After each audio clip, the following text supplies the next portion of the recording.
que tu as donné à ton épreuve t'a empêché de voir la face de ton sauveur. Il est temps de retirer les œillères. N'oublie pas de vivre. Yeah, yeah. Oh oh. Yeah, oh oh. Yeah, oh oh. Le diable se régale de nos peines, mais toi, il veut nous faire croire qu'il n'y a plus d'espoir. Quand les soucis t'ont submergé, gars, t'inquiéter ne va rien changer. Les factures, tu ne les comptes plus. Tu sors d'une déception amoureuse. Si la maladie t'a terrassé, il y en a un qui a tout vaincu. Un jour on partira tous, mais avant, la crise frappe et l'avenir est sombre. La solitude te ronge et tu pleures. Le seul moyen de vaincre la mort, c'est de vivre. À chaque virage, l'enfer nous guette. Il y a une joie que le diable nous cache. Je sais de quoi je te parle et je te redis. Avec les combats de ma life, affronte la vie au jour le jour, même au milieu de la crise. C'est l'éternel qui soutient celui qui est la rise. Et au milieu de la foule, tes couleurs ont leur éclat. Et si ton ciel est gris, c'est parce qu'une bâche recouvre ton toit. Ne t'endors pas au feu rouge, c'est pas parce que t'as fermé les yeux que ton soleil ne brille plus. Certains n'osent pas s'engager, ils redoutent la déception. Avec un tel degré de foi, ils partent déjà perdants. Paraît que les blessures font mal, mais donne-toi l'occasion d'être heureux. Dieu est au ciel et il t'enseigne dans la souffrance. Si donc l'avenir t'inquiète, confie-toi au divin. Il est le seul à qui est soumis ton lendemain. Ta vie a son épilogue, mais il y a encore des pages à remplir. Avant que la mort ne m'arrache, je voudrais me réjouir. Le silence de l'éternel et son dialogue avec ton cœur. Ne gaspille pas l'instant précieux à te nourrir de rancœur. Le diable se régale de nos peines, mais toi, il veut nous faire croire qu'il n'y a plus d'espoir. Quand les soucis t'ont submergé, gars, t'inquiéter ne va rien changer. Les factures, tu ne les comptes plus. Tu sors d'une déception amoureuse. Si la maladie t'a terrassé, il y en a un qui a tout vaincu. Un jour on partira tous, mais avant, la crise frappe et l'avenir est sombre. La solitude te ronge et tu pleures. Le seul moyen de vaincre la mort, c'est de vivre. À chaque virage, l'enfer nous guette. Il y a une joie que le diable nous cache. Je sais de quoi je te parle et je te redis. Avec les combats de ma life, je pourrais l'écrire dans ce livre. Faut que l'esprit te rende libre, que tu commences à vivre, car tu es son chef-d'œuvre. Trop d'inquiétude te ronge, des prédictions qui angoissent. On croit même que voir la mariée avant les noces apporte la poisse. Inutile de te faire du mourant, il y a des choses bizarres. C'est Dieu qui guérit, mais c'est le médecin qui touche les honoraires. Ne panique pas en voyant Christ dormir dans la tempête. Même pendant le déluge, il était assis sur son trône. La défaite, ça c'est la destinée des anges déchus. Qui collaborent avec eux, connaît la même issue. Le diable te vend la mort, mais Dieu veut te voir vivre. Quand l'un t'attire dans ses liens, l'autre veut te rendre libre. C'est pas une promesse creuse, même si un fossé s'est dressé depuis le péché originel. Assez de ressasser ce mal que t'as commis. Le sang du Christ te lave de ton iniquité. Donc n'oublie pas de vivre. Le diable se régale de nos peines, mais toi, il veut nous faire croire qu'il n'y a plus d'espoir. Quand les soucis t'ont submergé, gars, t'inquiéter ne va rien changer. Les factures, tu ne les comptes plus. Tu sors d'une déception amoureuse. Si la maladie t'a terrassé, il y en a un qui a tout vaincu. Un jour on partira tous, mais avant, la crise frappe et l'avenir est sombre.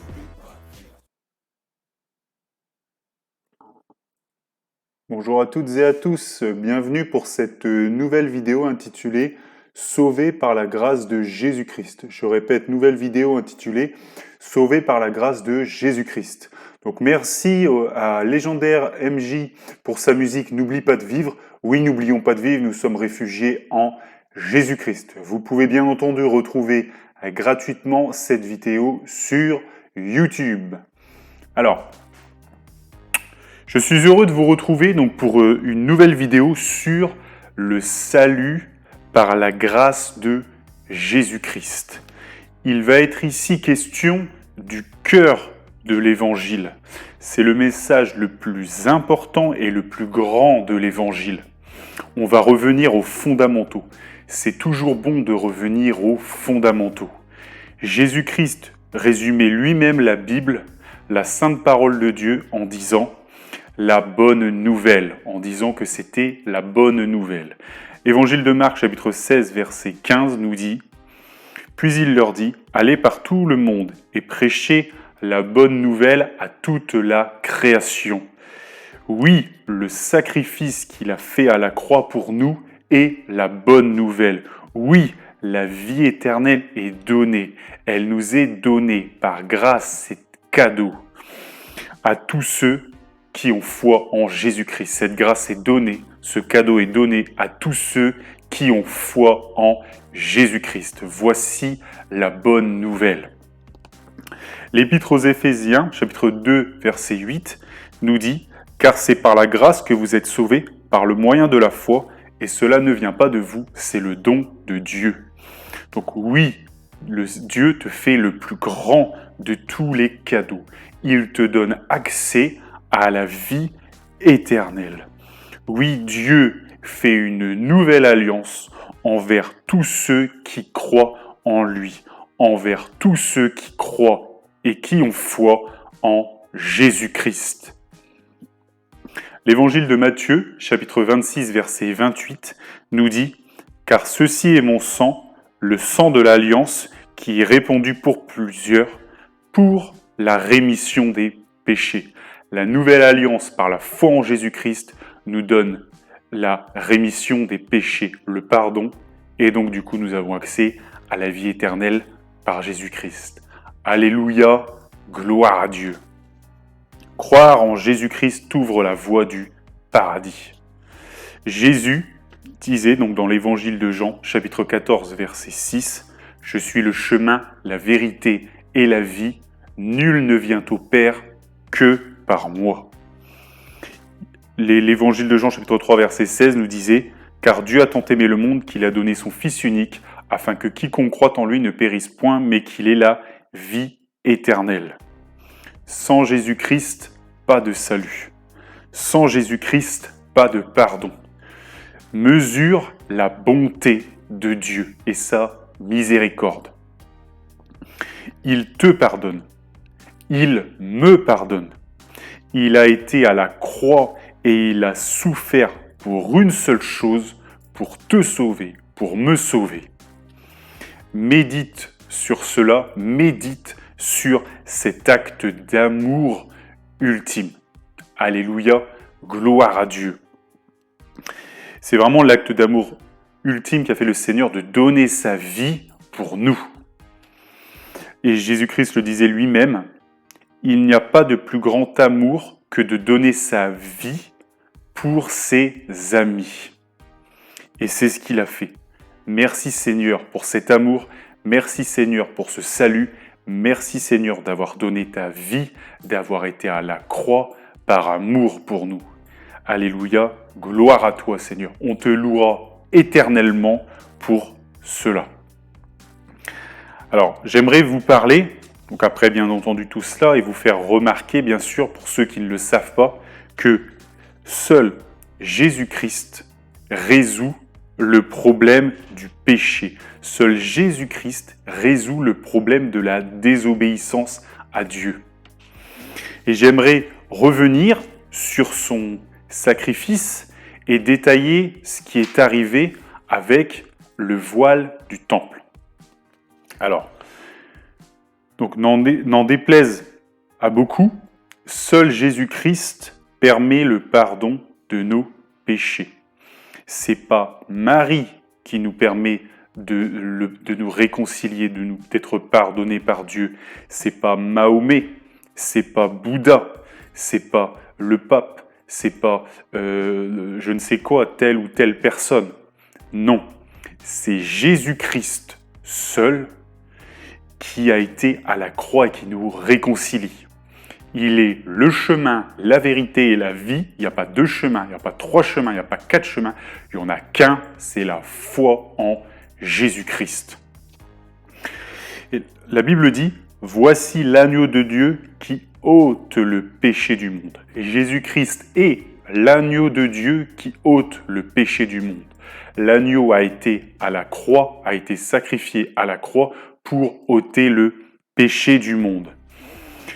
Alléluia, gloire à Dieu. Que Dieu soit béni, que Dieu soit glorifié. Seul Jésus-Christ a été à la croix pour nous.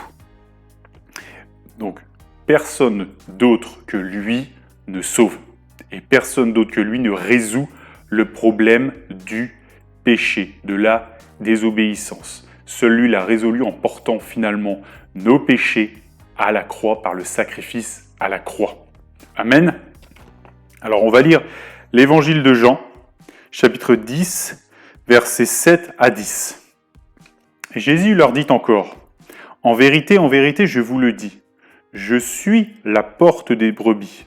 Tous ceux qui sont venus avant moi sont des voleurs et des brigands, mais les brebis ne les ont point écoutés. Je suis la porte, si quelqu'un entre par moi, il sera sauvé. Il entrera, il sortira, et il trouvera des pâturages. Le voleur ne vient que pour dérober, égorger et détruire.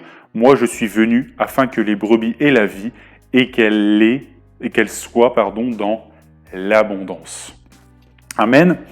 Donc vous voyez, le Seigneur dit qu'il est la porte des brebis, et tous ceux qui sont venus avant lui, ce sont des voleurs, ce sont des brigands. Pourquoi? Qu'est-ce qu'ils cherchent à voler? Ils cherchent, mon frère, ma sœur, à voler ton salut. Si ces gens cherchent à te détourner de la foi en Jésus-Christ, si tu t'éloignes du Seigneur, tu es en danger. Reviens à Jésus-Christ, seul lui te sauve. Ne pars pas avec d'autres qui vont te prendre ton salut qui t'a été donné à la croix par le sacrifice du Seigneur Jésus-Christ. Donc reste et demeure dans la foi en Jésus-Christ. Ne te laisse pas emporter à tout vent de doctrine. Amen. Vous voyez, je suis la porte. Si quelqu'un entre par moi, il sera sauvé. Vous voyez, je suis la porte. Le Seigneur Jésus dit, je suis la porte. Il faut entrer par lui, par la foi en Jésus-Christ. C'est par la foi en Jésus-Christ qu'on entre et qu'on est sauvé. Vous voyez, il est dit que le voleur ne vient que pour dérober, égorger et détruire. Question. Qui est le voleur? Le voleur, c'est le diable, parce qu'il vient pour voler, égorger et détruire. Il vient pour voler le salut des gens. Donc, vraiment, ne vous laissez pas voler ce don. Ne vous laissez pas voler cette grâce. C'est donné, c'est gratuit. Venez à Jésus-Christ, tel que vous êtes, et Dieu fera le reste. Il vous changera, il vous pardonnera, il vous accompagnera, il vous donnera, il vous gardera. Alléluia, gloire à Dieu. J'aimerais vous dire que, encore une fois, sans le sacrifice du Seigneur Jésus-Christ à la croix, alors pas de salut. C'est cet acte qui nous donne la réconciliation avec Dieu. C'est cet acte qui nous est donné pour la vie éternelle.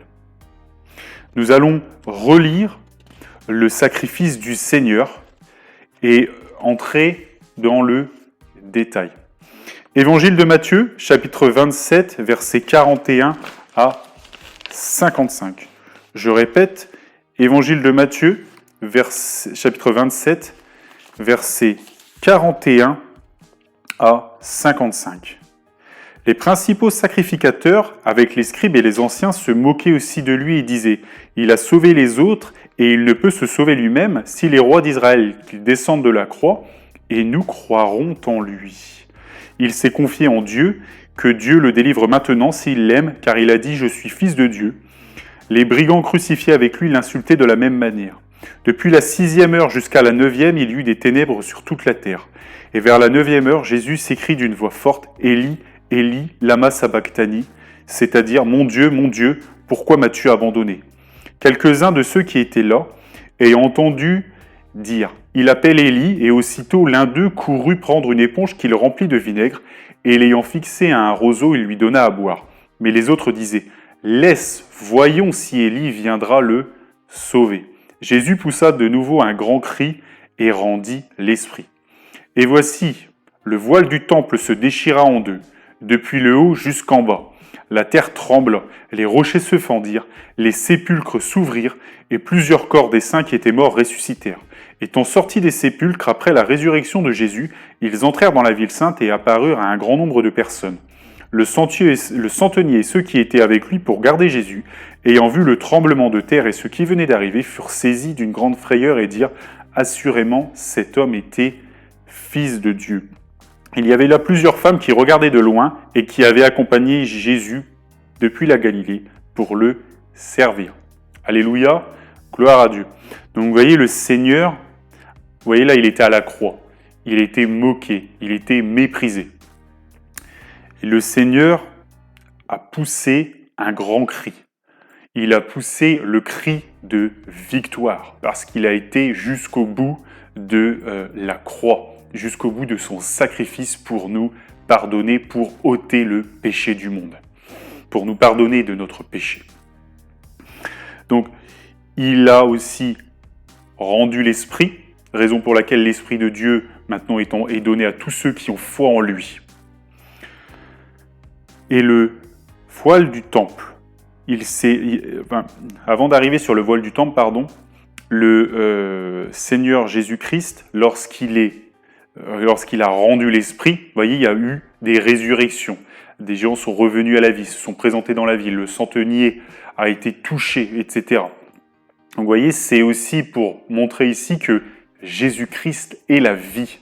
Et bien qu'il était à la croix et qu'il est mort, il est ressuscité. Et les sépulcres qui étaient autour, qui sont des endroits de mort, où des gens étaient enterrés, etc., sont revenus aussi à la vie. En Jésus-Christ est la vie. Il a dit, je suis le chemin, la vérité et la vie. On a beau vouloir l'avoir mis à une croix, l'avoir cloué, l'avoir tué, il est revenu à la vie parce qu'il est la vie. À tous ceux qui croient en lui, vous reviendrez aussi à la vie parce qu'il est la vie. Alléluia. Donc, et il est dit, et voici le voile du temple se déchira en deux, depuis le haut jusqu'en bas. Bon. Donc, il y avait dans le temple de Jérusalem un voile. Et on va donc voir cela dans le détail et étudier cette signification. Quelle est cette signification? Pour bien comprendre cela, il faut revenir dans l'Ancienne Alliance. Alors, le temple est le lieu qui symbolisait la présence de Dieu. C'est là où le peuple venait et donnait des sacrifices pour l'expiation des péchés. Il donnait des animaux pour l'expiation des péchés. Vous voyez? Donc du coup, il y a toujours eu, que ce soit en tout cas dans l'Ancienne Alliance, il y a toujours eu une conscience du péché et du fait qu'il fallait en être pardonné. Bien sûr, le Seigneur Jésus-Christ à la croix, lui, a fait un sacrifice ultime qui ôte le péché pour tous ceux qui ont foi en lui. Mais avant qu'il ne vienne et qu'il aille à la croix, chacun devait présenter des offrandes dans le temple de Dieu pour faire des sacrifices, pour être pardonné de son péché. Voilà. Donc, c'est Salomon qui a construit le temple où a été mis l'arche de l'Alliance. Et donc, ce temple a ensuite été détruit par la conquête des Romains. Mais bon, et des prophéties bibliques disent qu'il doit être rebâti. Aujourd'hui, on voit en Israël où ça avance vraiment beaucoup, on a même des plans, etc., du temple. Bon, c'est pas le sujet de la vidéo, mais ce sujet, en tout cas, est extrêmement intéressant. Donc, dans le temple, on avait différents lieux. On avait le lieu où étaient les sacrifices, on avait le lieu saint et on avait le lieu très saint. Donc, le peuple faisait donc des sacrifices au temple. La Bible dit « sans effusion de sang, pas de pardon ». C'est-à-dire qu'il fallait un sacrifice, il fallait que le sang coule pour qu'il y ait pardon. Raison pour laquelle le Seigneur Jésus-Christ a été à la croix, et il a été à la croix pour qu'il y ait une effusion de sang, pour qu'il y ait le pardon. Voilà. Dès le départ, finalement, de toutes les religions, on va dire, monothéistes, il y a Adam, il y a Ève, et dès le départ, ils ont désobéi, il y a eu donc un péché, ils ont désobéi à Dieu, et ils ont été habillés de vêtements d'animaux. Où est-ce que le Seigneur a été prendre ces vêtements d'animaux? Il les a pris en faisant couler le sang de certains animaux. Il les en a revêtis, ça nous montre dès le départ que pour que Adam et Ève soient pardonnés, il fallait qu'il y ait que le sang coule, une effusion de sang. Raison pour laquelle ils ont été revêtus d'habits qui avaient été pris à des animaux. Voilà. Donc encore une fois, sans effusion de sang, pas de pardon. Donc il y a donc, comme je vous ai dit, dans le temple de Dieu, il y a le lieu saint et le lieu très saint. Donc le lieu saint, il était ouvert qu'aux Lévites du peuple. Donc, c'est-à-dire des gens qui étaient élus par Dieu. Ce sont des fils qui descendent d'Aaron. Donc, seulement certaines personnes qui pouvaient y aller. C'était pas l'intégralité du peuple, mais une petite partie. Et ensuite, on y a un troisième, il y a un autre lieu qui est le lieu très saint. Donc le lieu très saint, il était ouvert une fois par an au chef des Lévis. Vraiment, c'est finalement le principal sacrificateur, c'est le chef en fait des Lévis. Voilà. Donc seulement un homme allait dans ce lieu très saint une fois par an. Donc le lieu très saint, c'est vraiment là où il y a la présence de Dieu. Donc vraiment une seule fois, donc seuls les Lévites pouvaient s'approcher de la présence de Dieu et seul le principal sacrificateur pouvait aller dans le lieu très saint une fois par an. Donc vous voyez, et entre le lieu saint et le lieu très saint, il y avait un voile, donc un voile qui faisait plusieurs mètres de long, qui faisait 7 cm d'épaisseur, vraiment quelque chose d'impressionnant, d'occultant, vraiment pour cacher le lieu très saint. Et dans ce lieu très saint, il y avait l'arche d'alliance. Voilà. Donc, pour entrer plus dans le détail par rapport à ça, par rapport à l'expiation des péchés par le sacrifice, par rapport au lieu très saint, etc. Je vous laisserai bien sûr relire tout ce qui est l'histoire de Salomon et bien sûr de lire le Lévitique, puisque c'est là-dedans où il y a beaucoup de règles, où le Seigneur a mis dans la Bible beaucoup de règles sur les sacrifices, etc., etc. Bon, donc vous voyez, il y a un voile qui est mis devant ce lieu très saint où un homme peut aller une fois par an. Et vraiment, on est dans le lieu saint, le lieu le plus saint de tout Israël. Vraiment quelque chose d'incroyable. Et vous voyez, le Seigneur Jésus, lorsqu'il a crié, quand il a fait son cri de victoire et qu'il a rendu l'esprit, le voile qui séparait le lieu saint et le lieu très saint, il s'est déchiré depuis le haut jusqu'en bas.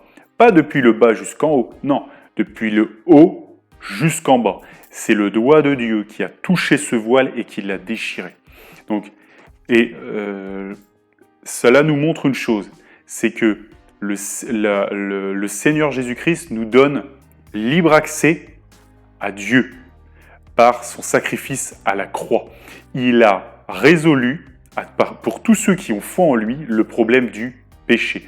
Pourquoi est-ce qu'un homme ne pouvait y aller qu'une fois par an, etc., etc. Parce que l'homme est pécheur. Et donc, du coup, l'homme ne pouvait aller en présence de Dieu que très rarement. Et seul un homme pouvait y aller une fois par an, en présence directe, parce que l'homme est pécheur. Et Dieu déteste, il haït le péché.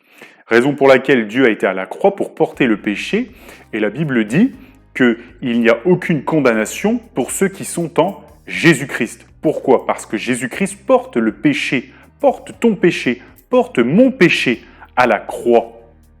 Voilà l'acte qu'a fait le Seigneur. Et la symbolique, du coup, a été le fait que ce voile a été déchiré. Oui, nous qui avons la foi en Jésus-Christ, nous avons libre accès auprès de Dieu, auprès de notre Père. Alléluia. Amen. Merci Seigneur. Donc on va lire ensemble l'explication de ce que je viens finalement de vous dire dans le livre aux Hébreux, l'Épître aux Hébreux, chapitre 9, versets 1 à 22. Épître aux Hébreux, chapitre 9, versets 1 à 22. La première alliance avait donc des ordonnances relatives au culte et un sanctuaire terrestre. En effet, un tabernacle fut construit. Dans la partie antérieure appelée le lieu saint étaient le chandelier, la table et les pains de proposition. Donc vous voyez, le lieu saint. Derrière le second voile se trouvait la partie des tabernacles appelée le Saint des Saints. Donc vous voyez, derrière un voile, il y a le lieu très saint. Renfermant l'encensoir d'or pour les parfums et l'arche de l'alliance entièrement recouverte d'or. Il y avait dans l'arche un vase d'or contenant la manne, la verge d'Aaron qui avait fleuri et les tables de l'alliance. Au-dessus de l'arche étaient les chérubins de la gloire, couvrant de leur ombre le propitiateur. Ce n'est pas le moment de parler en détail là-dessus. Or, ces choses étaient ainsi disposées, les sacrificateurs qui font le service entrent en tout temps dans la première partie du tabernacle. Donc les Lévites pouvaient y entrer en tout temps. Et dans la seconde, le souverain sacrificateur seul entre une fois par an, non sans y porter du sang qu'il offre pour lui-même et pour les péchés du peuple. Donc, vous voyez, il venait pour offrir du sang, parce que sans effusion de sang, pas de pardon. Et il allait une fois par an dans ce lieu très saint. Le Saint-Esprit montrait par là que le chemin du lieu très saint n'était pas encore ouvert, tant que le premier tabernacle subsistait. C'est un symbole pour le temps présent. Il signifie que les dons et sacrifices présentés ne peuvent rendre parfait, sous le rapport de la conscience, celui qui rend ce culte. Ils étaient avec les aliments, les boissons et les diverses ablutions des ordonnances charnelles imposées seulement jusqu'à une époque de réformation. Donc là, l'auteur explique que oui, il y avait ce système et que ce système était là jusqu'à une époque de réformation, c'est-à-dire une époque où il devait y avoir un changement. Et Jésus-Christ a fait ce changement à la croix. Mais, donc, on y vient. Mais Christ est venu comme souverain sacrificateur des biens à venir. Il a traversé le tabernacle plus grand et plus parfait qui n'est pas construit de main d'homme, c'est-à-dire qui n'est pas de cette création, et il est entré une fois pour toutes dans le lieu très saint, non avec le sang des boucs et des veaux, donc des sacrifices, mais avec son propre sang, ayant obtenu une rédemption éternelle. Car si le sang des taureaux et des boucs et la cendre d'une vache répandue sur ceux qui sont souillés sanctifie et procure la pureté de la chair, combien plus le sang de Christ, qui par l'Esprit éternel s'est offert lui-même sans tache à Dieu, purifiera-t-il votre conscience des offres vivantes afin que vous serviez le Dieu vivant. Vous voyez, il dit que le Seigneur, lorsque ce voile a été déchiré, s'est présenté et a offert, ça montre qu'il a offert son propre sang. Et donc ce sang, il purifiera d'autres, bien sûr, autant plus le conscience des œuvres mortes afin que vous serviez le Dieu vivant. Donc vous voyez combien plus le sang de Christ, ce sacrifice à la croix vaut plus, bien entendu, que tous les sacrifices des animaux. C'est ça que nous dit la Bible. Et c'est pour cela qu'il est le médiateur d'une nouvelle alliance, afin que la mort étant intervenue pour le rachat des transgressions commises sous la première alliance, ceux qui ont été appelés reçoivent l'héritage éternel qui leur a été promis. Car là où il y a un testament, il est nécessaire que la mort du testateur soit constatée. Un testament, en effet, n'est valable qu'en cas de mort, puisqu'il n'a aucune force tant que le testateur vit. Voilà pourquoi c'est avec du sang que même la première alliance fut inaugurée. Vous voyez, la première alliance a été inaugurée avec le sang. Moïse, après avoir prononcé devant tout le peuple tous les commandements de la loi, prit le sang des veaux et des boucs et de l'eau et de la laine écarlate et de l'hysope, et il fit l'aspersion sur le livre lui-même et sur tout le peuple, en disant « Ceci est le sang de l'alliance que Dieu a organisé pour vous. » Il fit pareillement l'aspersion avec le sang sur le tabernacle et sur les ustensiles du culte. Et presque tout, d'après la loi, est purifié avec du sang, et sans effusion de sang, il n'y a pas de pardon. Il était donc nécessaire, puisque les images des choses qui sont dans les cieux devaient être purifiées de cette manière, que les choses célestes elles-mêmes le soient par des sacrifices plus excellents que ceux-là. Car Christ n'est pas entré dans un sanctuaire fait de main d'homme, en imitation de véritable, mais il est entré dans le ciel même, afin de comparaître maintenant pour nous devant la face de Dieu. Donc j'ai été jusqu'au verset 24. Vous voyez, donc le Seigneur présente son propre sang pour nous devant Dieu. Voilà, une fois pour toutes, le sang de la réconciliation pour tous ceux qui ont foi en Jésus-Christ. Donc, vous savez, le voile du temple entre le lieu saint et le lieu très saint est très très épais. Il faisait plus de 7 cm. On aurait pu mettre deux chevaux, les tirant de chaque côté, et le voile ne se serait pas déchiré. Et là, il s'est déchiré net depuis le haut jusqu'en bas. Lorsque le Seigneur a fait son cri de victoire et a rendu l'esprit. Donc oui, notre Seigneur s'est fait chair, il est remonté suite à son sacrifice qui nous donne la vie éternelle, il est remonté vers son trône de gloire. Et oui, il a arraché son voile. Vraiment, c'est le doigt de Dieu qui l'ouvre et qui te donne libre accès dans la présence de Dieu par ta foi en Jésus-Christ. Chacun d'entre nous peut accéder au Père par Jésus-Christ. Dieu ne voit plus nos péchés grâce à Jésus-Christ. Demeurons dans cette communion avec le Seigneur, dans cet amour, dans ce respect pour le sacrifice de notre Seigneur à la croix. Amen. Donc, si vous cherchez une bonne église, venez à la MEFA Compiègne, il y a des très bons enseignements, des très bonnes prédications. Voilà, donc MEFA Compiègne, donc dans l'Oise. Que Dieu vous bénisse dans le nom de Jésus et que toute la gloire lui revienne.